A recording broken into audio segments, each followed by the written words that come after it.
Mr. President, on this occasion of your birthday, this lovely lady is not only punctilious, but punctual. Mr. President, Marilyn Monroe.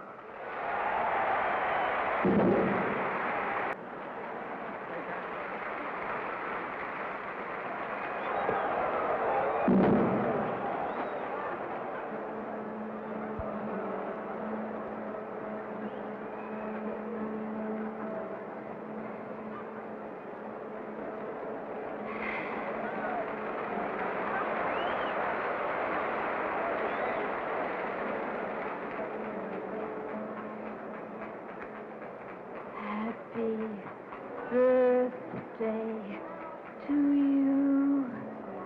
Happy birthday to you. Happy birthday, Mr. President. Happy birthday to you.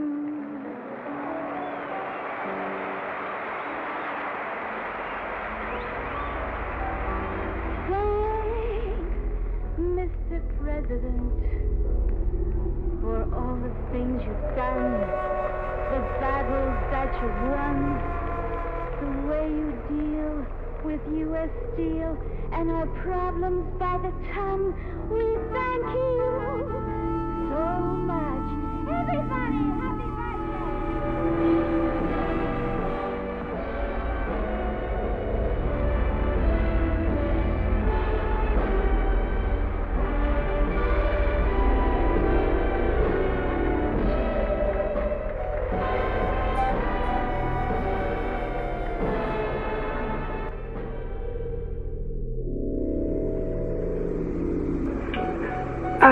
Do I feel happy in life?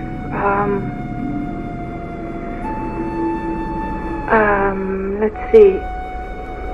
Let's say I hope I'm finding happiness. Right? Well, for me, if I can realize certain things in my work, I come the closest to being happy. And I can say that also about my life. Well, it only happens, I think, in moments. Sometimes when I'm working, and I'll be able to fulfill a scene truthfully, and then I think I'm the happiest. Old friend Monitor and Garraway are host right now to the very likes of Miss Marilyn Monroe. I wonder if I'm scared of you. Are most men scared of you? I'm not sure whether I should be frightened of you or not. No, nobody's scared of me. I don't know. I bet a lot of guys are scared of you, though, because you're such an institution now. Really you are. You're a kind of a national possession. Do you feel that you belong to the nation as a whole? I don't know quite what you mean by that. I live here. That'll do it very nicely. I heard you were smart, but I didn't know. I'm not. Yes, you are. Don't let me fool you. I'm not. You know, you have a reputation as, among the great mass of people, I think, it's probably the most beautiful blonde in the world, but a kind of a dumb girl because you're a beautiful blonde. And blondes and dumbness seem to go together. I think it all started with, maybe with gentlemen prefer blondes. You know, it's interesting that people associate, if you happen to have blonde hair, you know, naturally or not naturally, however, or if you're not out of shape in some way, you're absolutely dumb. I mean, you're considered dumb. I don't know why that is. I think it's a very limited view.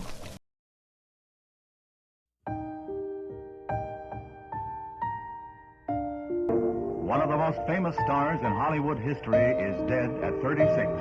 Marilyn Monroe was found dead in bed under circumstances that were in tragic contrast to her glamorous career as a comic talent. On the surface, she seemed to have such a zest for life. Her international appeal took her from command appearances to the other side of the world and entertainment for Korean GIs. The star led a far from normal childhood and had 12 sets of foster parents, leading her to say in her last interview that she was never used to being happy. She found no happiness in marriage, Her second husband was baseball immortal Joe DiMaggio, and that marriage ended as had her first in divorce. Her third husband was playwright Arthur Miller, and they too separated.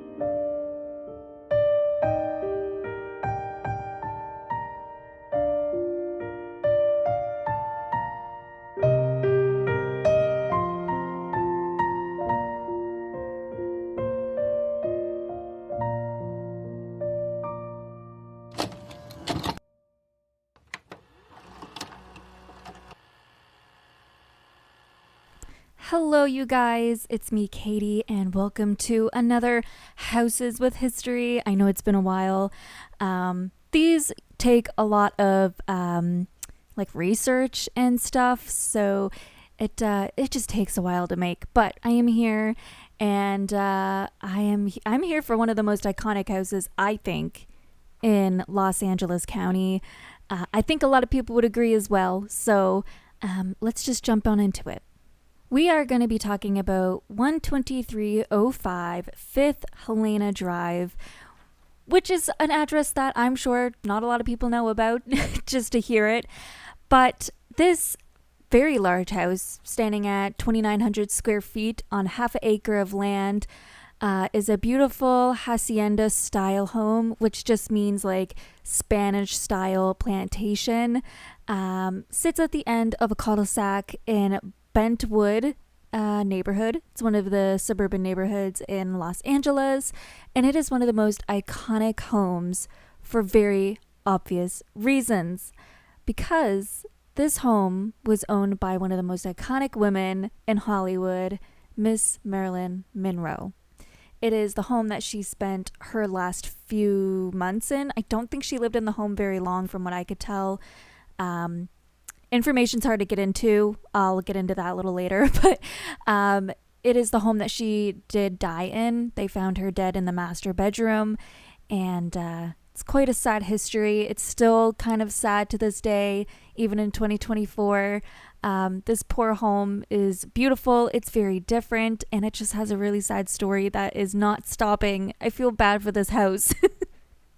So I think it's only right to get into who Marilyn Monroe was, or who I could find out who she was.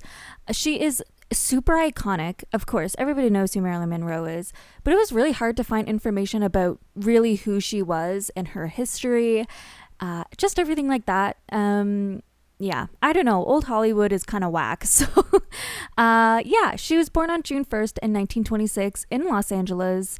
In the General Hospital. Her birth name is Norma Jean Mortensen, and she was born to a young woman named Gladys Pearl Monroe Baker.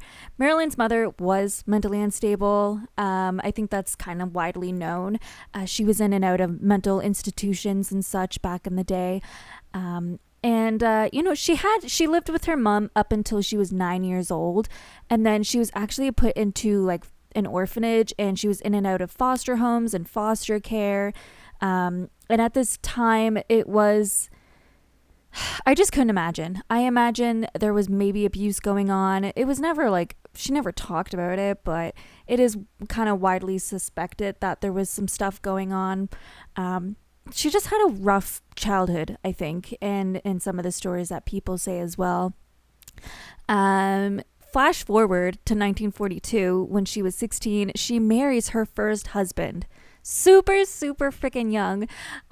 His name was James Doherty, and he was a former football player at a high school. So that's very interesting. So young. Could you imagine? I couldn't. I'm 27 and I can't.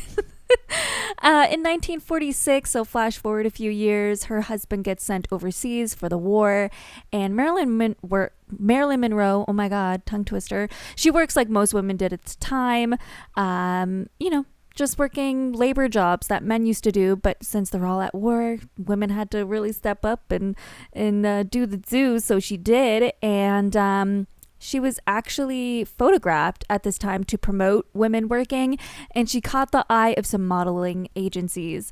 A few years later, she actually signed a contract with 20th Century Fox. Yes, that 20th Century Fox. And this is the moment where she dyes her hair that iconic platinum blonde color that we all know her to have today. So she was actually a natural brunette, or maybe like a light brunette, dirty blonde kind of situation. Which is kind of interesting. I always thought she was a natural blonde, to be honest. So anyways, she finally got a divorce from her first husband, and years following, she fell into hard time paying bills and such. She actually posed for Playboy magazine, and Marilyn became one of the first Playboy centerfolds, which is something I did not know before doing research. And if you don't know what that is, don't search it up. Just don't do it. Which is kind of cool, actually. I think it was in like a winter one or something. I can't remember, but yeah, that's kind of a little fact to put under your hat. And of course, she became just a huge sex icon everywhere. I mean, all over the world. She was rumored to be in relationships with some pretty high-profile people, as we all know. JFK being, of course, number one. She always wanted a family, though, and there are records and photos of Marilyn very clearly pregnant, but each one of her pregnancies never actually resulted in kids. So, that's just, it's kind of sad. She did want a family, and she was married like 3 times, but it just never quite worked out for her.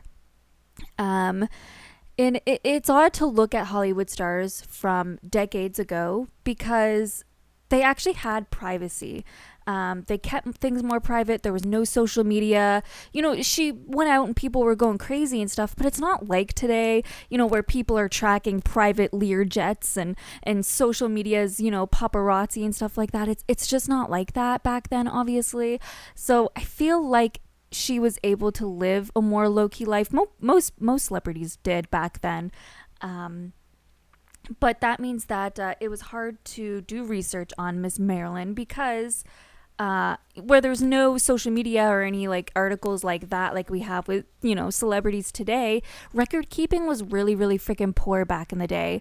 So it was just hard to really get to know her other than what she gave in interviews, which I understand too, though, so I don't know. It was just really interesting. So this house is the first house she ever bought by herself. This is like her first and only home she truly ever owned alone. It is a 1-story home in Brentwood. I think earlier I said Bentwood. I'm sorry. It's Brent with a R. Brentwood. She lived alone with a housekeeper who would often stay at the house. There is a guest house on the property. I don't know if the housekeeper lived in the guest house or just stayed with Marilyn periodically. I don't really know. That was a gray area, but there is a guest house on the property. I didn't build the guest house. Miss me with that. But she had a housekeeper named Eunice Murray. There was not a whole lot about her on the internet. Of course, she was, a housekeeper. They were pretty low key. But on August 4th, her housekeeper decided to stay the night.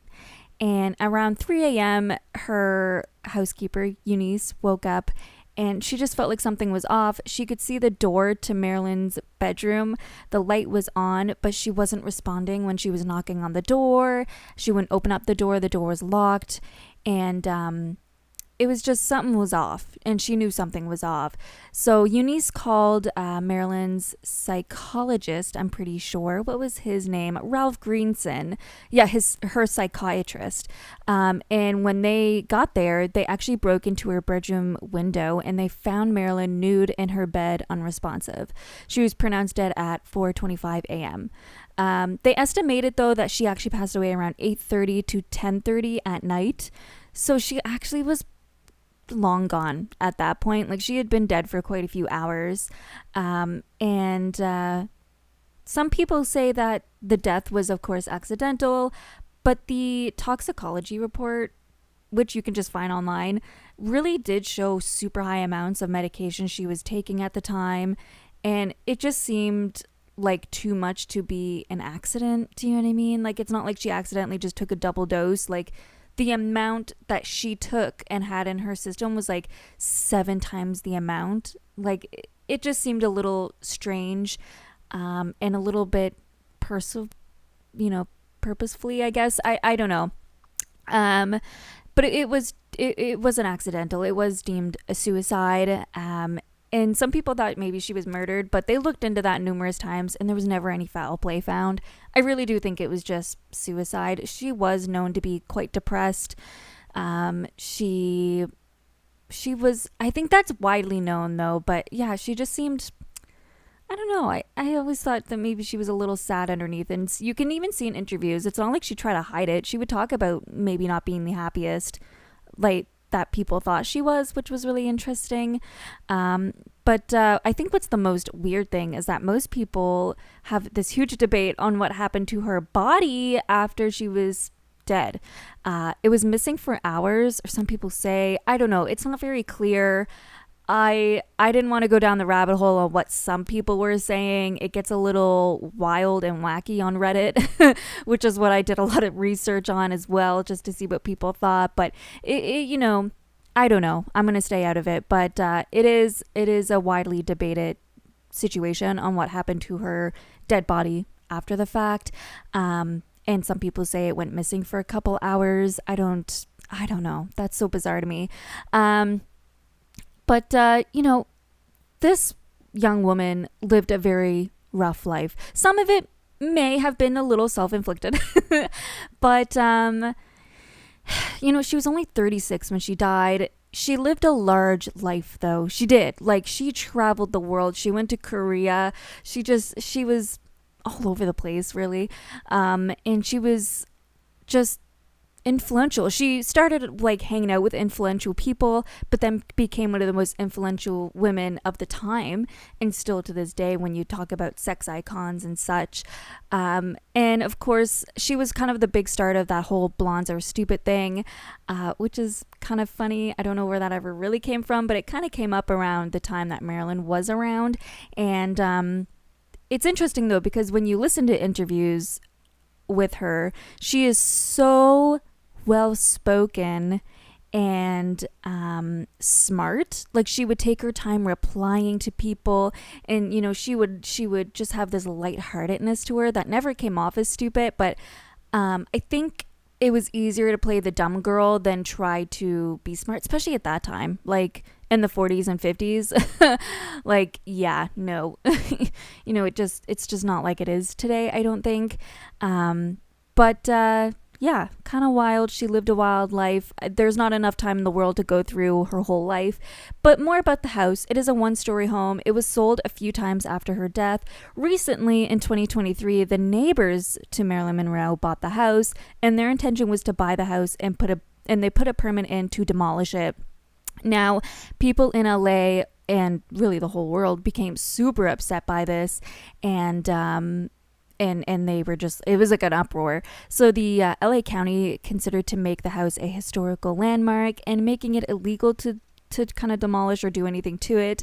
And the house is still standing today. I don't know if anybody currently like lives in it, which is just sad, because to me, letting something sit without like very basic maintenance is just as bad as like demolishing it. Like, the house is just going to collapse if it's just sitting there, which is really sad. It will just slowly start to decay. I don't know. It didn't look like anybody was living in it when I was reading about it. So it's hard to say what the state of the home is today. There's no like recent photos or anything. There's a few videos that people have up on YouTube, which I'll link down below, of them going onto the property, and the house looks empty. So I don't think anybody is actually like living in it. Yeah. And I mean, those permits to get it knocked down, I think it's already considered a historical landmark. So I don't think they can do anything with it, but I don't think they're selling the house. So I don't know what they're doing with it. I'm sure there's a lot of legal action and court crap going on, and those take years to go through the courts, anything with the courts. I imagine in LA it's even worse. I'm in Canada, so I'm not really sure what, the legal stuff about that is, but this house is truly iconic, and it is a house with history. So I hope you all enjoyed. Comment, like, and subscribe if you like it. Leave comments down below if you want to see another type of house, somebody else's house, a house with history, a house with a crazy story. I'm here for it. As long as if it's not the Winchester house. I'm sorry. I know I've gotten comments of that before. I'm not doing that. Anyways, I hope you all enjoy, and I will see you all in the very next video. Bye, guys. Do I feel happy in life?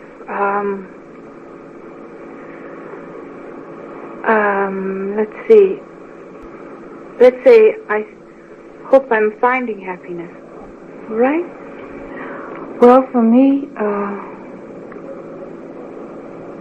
if I can realize certain things in my work, I come the closest to being happy, and I can say that also about my life.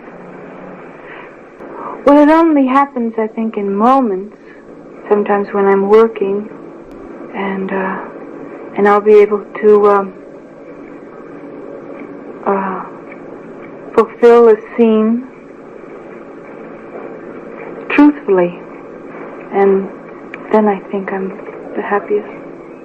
Well, I find it very stimulating to keep studying and working, but I'm not just generally happy. If I'm generally anything, I guess I'm generally miserable.